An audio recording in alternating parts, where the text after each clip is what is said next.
Saudara, belakangan geger seorang tukang beca di Surabaya, Jawa Timur yang membobol rekening tabungan milik seorang nasabah. Jumlahnya pun fantastis hingga lebih dari 300 juta rupiah. Bagaimana ini bisa terjadi? Kita diskusi bersama dengan Jati Dharma. Lagi rame nih, kasus pembobolan uang nasabah di sebuah bank swasta nasional. Yang bikin rame gak cuman jumlahnya yang mencapai 320 juta rupiah, tapi juga soal salah satu pelakunya adalah tukang beca. Kok bisa kejadian gini ya?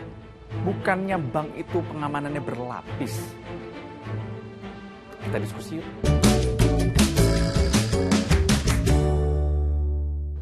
Jadi ada tukang beca namanya Setu.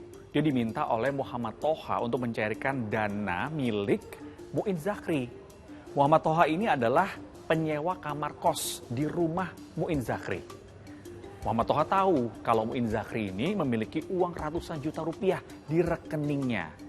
Disitulah muncul niat untuk menguras habis harta korban.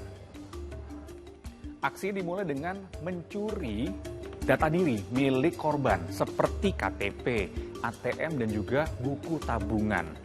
Ketika sudah memilikinya, Muhammad Toha akhirnya memilih Setu sebagai eksekutor untuk mencarikan dana di teller bank. Kenapa Setu yang dipilih? Karena menurut Toha, Setu memiliki perawakan yang mirip sekali dengan korban. Karena perawakannya meyakinkan, akhirnya proses pencairan dana berhasil dengan lancar. Tapi ternyata sang korban menyadari bahwa uangnya terkuras habis.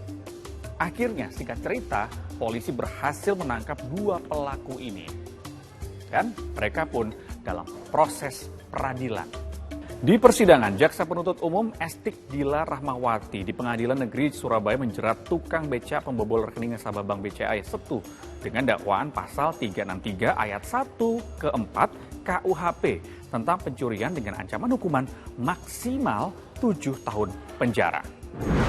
Terkait masalah ini, pihak bank akhirnya angkat bicara. EVP Corporate Communication and Social Responsibility BCA Hera F. Harin mengatakan, bagi kami, keamanan data nasabah merupakan prioritas utama. Oleh karenanya, kami menyarankan agar nasabah senantiasa mengamankan data sebaik mungkin untuk mencegah hal-hal yang tidak diinginkan atau penyalahgunaan oleh pihak yang tidak bertanggung jawab. Kasus ini masih bergulir, tentunya kita akan nantikan ya seperti apa ujungnya dan seperti apa penyelesaiannya. Tapi bicara soal kasus kriminal pembobolan uang nasabah dari bank ini ternyata tidak kali ini saja terjadi. Ini sering terjadi. Di tanggal 31 Maret 2021, pembobolan uang nasabah terjadi di Bank Riau Kepri. Yang diambil adalah uang nasabah sejumlah 1,3 miliar rupiah. Pelakunya ada dua orang nih. Karyawan yang menjabat sebagai head teller dan teller. Keduanya terancam hukuman penjara maksimal 15 tahun penjara atau denda 5 miliar rupiah. Masih di sekitar Maret 2021 juga, terjadi di Bank Mega cabang Denpasar Bali. Kali ini uang nasabah yang raib totalnya mencapai 56 miliar rupiah. Pelakunya 2 orang pegawai bank dan satu lagi orang merupakan teman pelaku. Kalau dilihat-lihat dari kejadian yang ada, sebenarnya ada 3 potensi kejahatan perbankan yang biasanya terjadi yang akhirnya bisa menyebabkan uang milik nasabah ini raib dari rekening.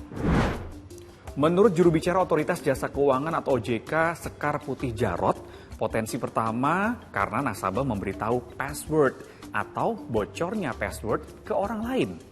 Yang kedua, kartu ATM di-cloning tanpa disadari.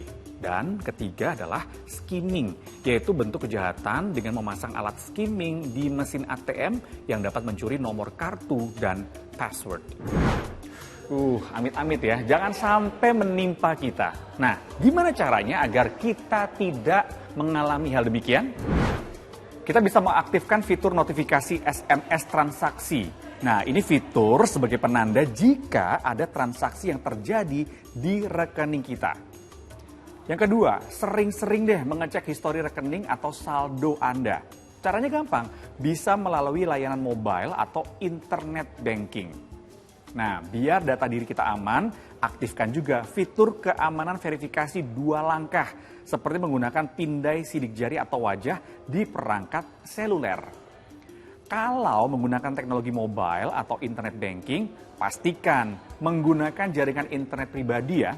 Hindari menggunakan wifi publik atau wifi gratisan saat bertransaksi perbankan. Yang berikutnya, jangan pernah memberitahukan user ID, password, kode OTP, PIN rekening, atau nama ibu kandung ke siapapun, termasuk pihak bank. Dan jangan lupa ubah password secara berkala. Terakhir, gunakan ATM dengan hati-hati. Perhatikan sekeliling, termasuk di mesin ATM. Apakah ada alat yang mencurigakan atau tidak? Kalau ada, mending cari ATM yang lain.